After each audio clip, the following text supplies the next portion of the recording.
Hello everyone, welcome to Vijay education. मैं हूं करण वर्मा और आपको पढ़ाने वाला हूं बायोलॉजी। सो क्लास 10 आज का जो टॉपिक है हमारा, लास्ट टाइम हमने पढ़ा होलोजोइक न्यूट्रिशन के बारे में, तो उसको थोड़ा हम लोग एक्सटेंड करेंगे और ब्रॉड करेंगे। तो मैं आपको एक बात बता दूं कि जब भी हम होलोजोइक न्यूट्रिशन की बात करते हैं तो as I said you that कि those kind of organism who feeds on the solid food, जो भी सॉलिड फूड पे डिपेंडेंट है वो क्या कहलाएंगे? होलोजोइक न्यूट्रिशन कैरी आउट करने वाले एनिमल्स। तो मैं एक बात बता दूं कि होलोजोइक न्यूट्रिशन को कैरी आउट करने वाले जो एनिमल्स हैं उनमें भी कुछ कैटेगराइजेशन यहाँ पर बांटी हुई है। चूंकि ये हेटेरोट्रॉफ के एक कंटेंट है तो होलोजोइक में हमने कुछ कैटेगराइजेशन किया है। तो आपको मैं बता दूं कि यहाँ पर हमने कुछ चीज़ें रखी है, जैसे कि पहला एक हार्बीवोर्स, दूसरा कार्निवोर्स, तीसरा ओमनीवोर्स और चौथा इंसेक्टिवोर्स। इन सारी चीज़ों को बाकायदा बढ़िया से समझेंगे। तो सबसे पहले मैं एक बात बताना चाहूंगा कि जो भी टॉपिक हम लोग चारों पढ़ रहे हैं it is really very necessary. कुछ कुछ क्वेश्चंस आएंगे और बड़े बड़े क्वेश्चंस आएंगे, तो कंफ्यूज नहीं होना है। जो टर्म यहाँ पर हर्बी आप देख रहे हो, it has arise from the term herbs, और हर्ब्स का मतलब सिर्फ होता है स्मॉल ग्रासेस, ठीक है। और जब बात आते हैं वोर्ड्स की, तो वोर्ड्स का मतलब होता है वन हु ईट्स। तो इसका मतलब यही हुआ कि जो भी देखिए यहाँ पर हमने वन हु ईट्स लिखा है, मतलब हर्ब्स का मतलब हो गया स्मॉल ग्रासेस और वोर्ड्स का मतलब हो गया वन हु ईट्स। तो दैट इज इन टोटली कि वन हु ईट्स ओनली, यहां पर टर्म ओनली लगेगा, ओनली ग्रासेस, मतलब जो भी घास फूस खाने वाले ऑर्गेनिज्म होंगे वो किस में चले जाएंगे? हर्बीवोर्स में। जैसे कि आपको बेसिक एग्जांपल पता होगा, जैसे हो गया डियर, है ना, उसके बाद काउ, इसमें ग्रास हॉपर, इन सारे के एग्जाम्पल आ जाएंगे। इसके बाद हम लोग चलेंगे कार्निवोर्स में। तो guys the term Carney stand for flash, और वोर्स का मतलब होता है क्या? Very good, one who Yeats. और यहां पर भी ओनली लगेगा जी, वेरी गुड। तो यहां पर हमने क्या बोला कि जो only one who eats only flesh, one who eats only flesh are known as what? Carnivores. तो आपको अच्छे से पता है कि इसमें कौन कौन आएंगे? Yes, very good. इसमें आपका आ जाएगा लायन, टाइगर। और एक बात मैं बता दूं, यहां पर कुछ कुछ एग्जांपल जो कि एकदम अननोइंगली रहते हैं लेकिन बहुत नेसेसरी रहते हैं, जिसमें आपका हो गया क्या? एक हो गया रैट, ठीक है, समझ में आ रहा है। उसके बाद दूसरा हो गया क्या? स्नेक, ये सिर्फ और सिर्फ। उसके बाद हो गया फ्रॉग। ये कुछ ऐसे एग्जांपल्स हैं ना जिनमें क्वेश्चंस आने पे बच्चे कंफ्यूज हो जाते हैं, तो इन सारे एग्जांपल्स को आपको दिमाग में रखना है, ठीक है। तीसरा पॉइंट हो जाता है हमारा ओमनी। ओमनी का मतलब होता है ऑल। अब वर्ड्स का मतलब क्या होता है? Very good, one who Yeats, one who Yeats each and everything. एक वैसे ऑर्गेनिज्म जो हर्बीवोर्स भी हैं और कार्निवोर्स भी हैं, जैसे we the humans are omnivores. क्यों?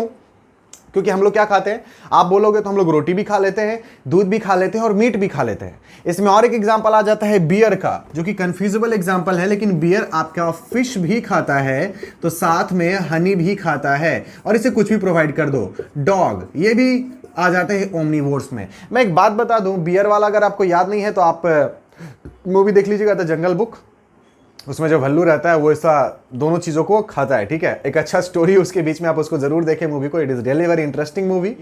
अब देखिए क्या होता है, इंसेक्टिवोर्स, ये one of the most talkative question है, ठीक है, कि सर ये कैसे काम करता है, क्यों काम करता है। तो हम इसको थोड़ा एक्सप्लेन वे में समझेंगे, और समझते हुए पहले मैं आपको थोड़ा सा एक कंटेंट बता दूं कि जहां भी इंसेक्टिवोर्स की बात होती है, see as we said insect, insect stands for, insective stands for insect, और वोर्स का मतलब तो आपको पता है वन हु ईट्स, ठीक है।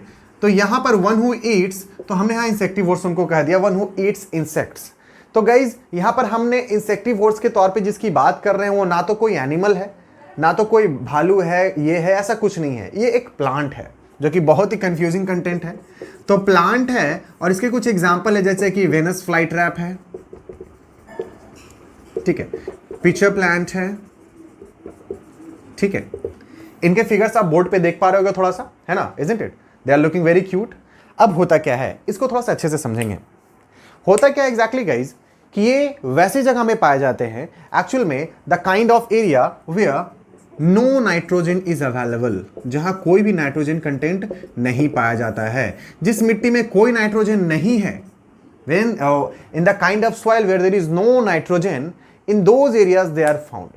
अब उनको नाइट्रोजन को एक्सट्रैक्ट करने के लिए कुछ ना कुछ तो जरूरी होगा ही। तो आप बोलोगे कि सर ये ऑटोट्रॉफ तो है ही, क्योंकि वो ग्रीन इन कलर भी होता है। और ऑब्वियस बात है, ग्रीन इन कलर है तो कुछ होगा इसका ग्रीन होने का फायदा।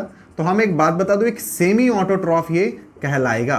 Y we will call it as a semi autotroph? The reason is what, ये ग्रीन वाला जो एरिया है, पोर्शन है, वो इसे क्या करता है, तो ग्लूकोज बनाने में प्रिपेयर करता है। तो मैं आपको एक एग्जांपल देता हूं, देख लो, जैसे कि this is a Venus fly trap, ठीक है।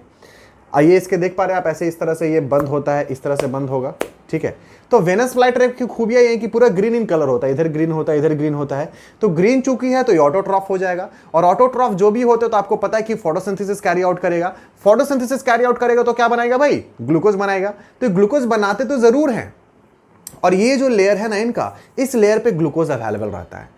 मैं आपको एक बात बता दूं, इन जिस लेयर पे ग्लूकोज अवेलेबल इनके रहते हैं, इसी यहां पर 1 2 3 यहां पर 3 तरह के एक सेंसिंग कांटा लाइक स्ट्रक्चर रहता है।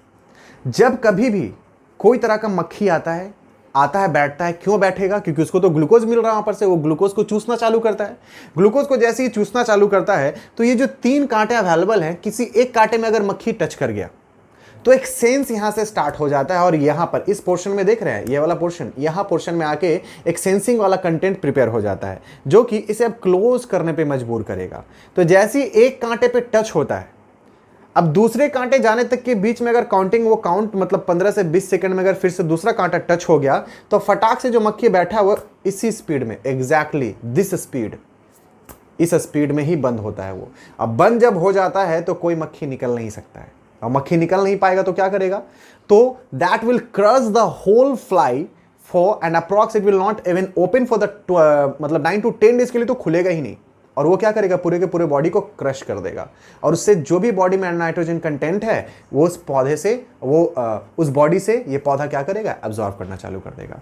Means ultimately what happened, they were getting the water from that soil, but they were not getting the nitrogen from the environment of the soil, ठीक है। क्योंकि सॉइल में कोई तरह का नाइट्रोजन अवेलेबल ही नहीं था, एनवायरमेंट में तो था लेकिन सॉइल में नहीं था, क्योंकि हमें पता होना चाहिए कभी भी कोई पौधा डायरेक्टली नहीं ले सकता है नाइट्रोजन को, ठीक है।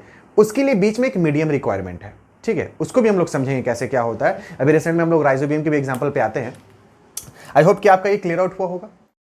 गाइस, हमारा अगला टॉपिक है सिम्बायोटिक न्यूट्रिशन। ये बहुत अवेटेड टॉपिक है और इससे इतने क्वेश्चंस आते हैं कि लोग काफी कंफ्यूज रहते हैं। तो सिम्बायोटिक का जो टर्म वो आया कहां से, तो सिम्बायोसिस, ठीक है। आपने गाना सुना होगा, इसमें तेरा घाटा मेरा कुछ नहीं जाता, ऐसा कुछ नहीं है, यहां पर किसी का कोई घाटा नहीं रहेगा। सिम्बायोसिस का मतलब ही होता है म्यूचुअल बेनिफिट, ना तेरा घाटा ना मेरा घाटा। मतलब इसमें जो भी ऑर्गेनिजम्स रहेंगे वो एक दूसरे से बहुत ज्यादा बेनिफिटेड रहेंगे, they will benefit each other. यहां पर हमने सबसे अच्छा एग्जांपल लिया है एक प्लांट, लेग्यूम प्लांट, जिसमें पी आ जाता है, लेग्यूम प्लांट, याद रहे, लेग्यूमिनस जिसे हम कहते हैं। और दूसरा एक राइजोबियम नाम का बैक्टीरिया। ये जो राइजोबियम बैक्टीरिया है और लेग्यूम प्लांट में कुछ ऐसे रिश्ते हैं जिसको हम जानेंगे, जो एक दूसरे को बहुत बेनिफिट पहुंचाता है।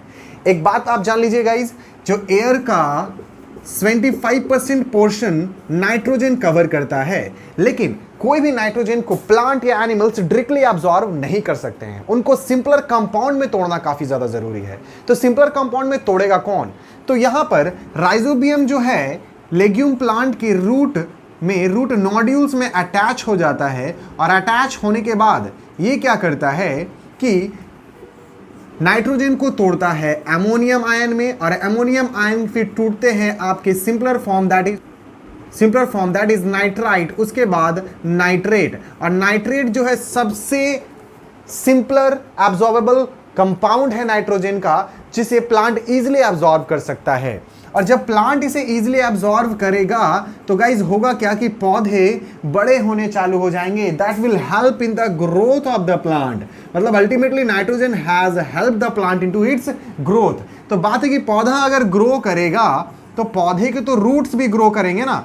तो एक बात तो आपको पता होना चाहिए कि जो रूट्स है, तो रूट्स के पास है आपका फ्लोएम, और जो फ्लोएम है वो क्या करता है, इट ट्रांसपोर्ट्स द फूड। तो फूड के तौर पे क्या रहेगा, ग्लूकोज ही रहेगा ना। तो यहां पर कहानी का इस बस यही होता है कि प्लांट जो है राइजोबियम को प्रोवाइड करेगा ग्लूकोज, और ग्लूकोज के बदले में राइजोबियम रहेगा जिंदा। तो राइजोबियम फिर लेग्यूम प्लांट को क्या प्रोवाइड करेगा, नाइट्रेट, इन शॉर्ट नाइट्रोजन, ठीक है। तो बातें बस यही आती है कि इस तरह से क्या होता है कि एक ऐसा न्यूट्रिशन और या फिर एक ऐसा रिलेशनशिप जिसमें हम एक दूसरे के लिए बहुत बेनिफिटेड हैं, वैसे तरह के न्यूट्रिशन को हम क्या कहते हैं? Symbiotic nutrition. And this is the basic example of symbiotic nutrition. इसे याद रखें, इससे बहुत क्वेश्चंस आता है। आई होप समझ में आ गया होगा गाइज।